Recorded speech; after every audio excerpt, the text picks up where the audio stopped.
Citroën e-Méhari, deux chevrons électriques, Toyota CHR, un crossover compact hybride, duel thermique électrique Spyker contre DS, le style rétro, nouvelle tendance.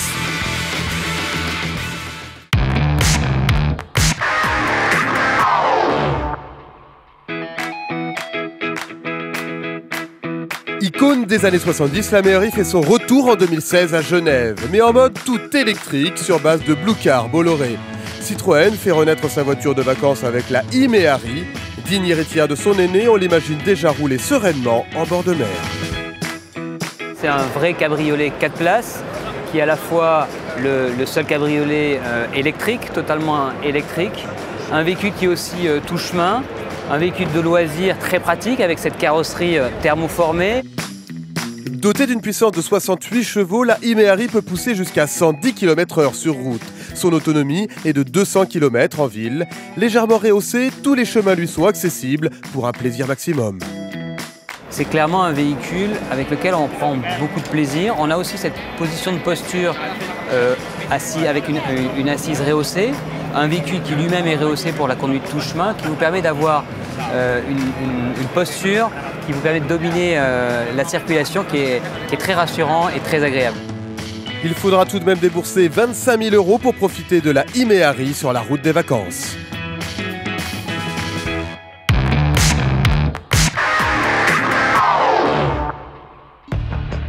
Le Toyota CHR est un ovni qui atterrit à Genève en première mondiale. Ce n'est pas un concept car, mais bien le futur SUV compact nippon, au style très tranché, concurrent des plus consensuels Kadjar ou Tiguan. Face avant agressive, optique surdimensionnée, aile musclée et la ligne de toit fuyante à l'arrière au look de crossover coupé, très fun. C'est très important de dire qu'avec ce modèle, Toyota a pour la toute première fois changé de direction vers un design plus audacieux. Comme vous voyez, c'est une voiture onduleuse, sans rondeur, c'est nouveau. Sous le capot, CHR innove aussi avec une motorisation hybride directement issue de la Prius. Résultat, les émissions de CO2 sont les plus basses de la catégorie, 90 grammes au kilomètre. C'est le deuxième modèle de la nouvelle architecture globale de chez Toyota, avec une toute nouvelle plateforme. Nous avons un moteur à essence en litre 8 à 122 chevaux, combiné avec un moteur électrique, ce qui donne la version hybride.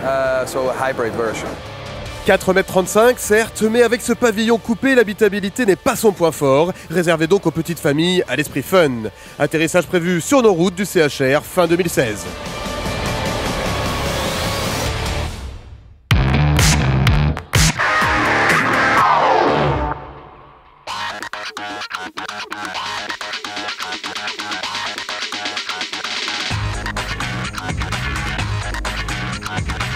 L'une est électrique, l'autre thermique. L'une, un concept, l'autre modèle numéroté. Duel entre la Hitance DS et la C8 Spyker, deux ovnis survitaminés du salon.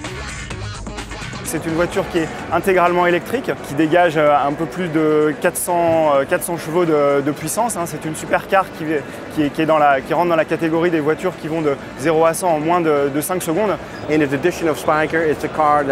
Dans la tradition de Spyker, nous sommes liés avec l'histoire de l'aviation. La voiture est construite en aluminium et fibre de carbone. On utilise un moteur suralimenté avec environ 525 chevaux. Habitacle rétro pour Spyker, luxe à la française pour DS. Il y a notamment 800 heures de travail sur toute la partie sellerie et planche de bord gainée de cuir. Donc c'est quelque chose d'assez incroyable, tout fait main bien sûr. D'un côté, il y a toutes les fonctions modernes de la voiture de sport, c'est ce qu'il faut aujourd'hui. De l'autre côté, nous avons également le style rétro, c'est donc une combinaison des deux. Spyker C8 a joué à 350 000 €, mais ne cherchez pas à vous offrir cette DS, c'est un modèle unique à conduire uniquement en rêve.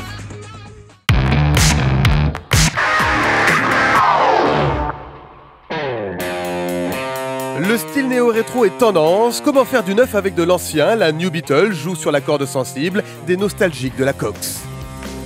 Ça me rappelle beaucoup celle qu'on avait à la maison de 1972. Ils ont su garder l'ancien et le nouveau, ça me plaît. La Fiat 500 est la championne pour nous faire voyager dans le temps ou jusqu'au pied de la fontaine de Trévi. Le fait de retrouver un peu les Fiat des années 50 et puis de retomber un peu dans ce côté un peu vintage, quoi. J'adore ses couleurs, j'adore ses formes. Elle est magnifique, elle me rappelle toute mon enfance. Gloria, une amie italienne et la Dolce Vita.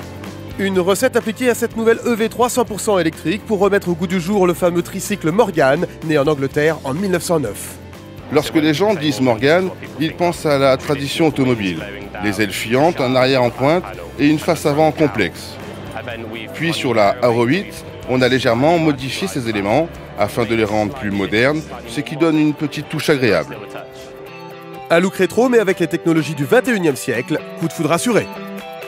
Il faut aller vers un mode écolo, des voitures un peu petites, rigolotes et très très pratiques. Quelle est votre voiture préférée du salon? Rendez-vous sur notre page Facebook, cliquez sur Première de rêve et likez votre coup de cœur.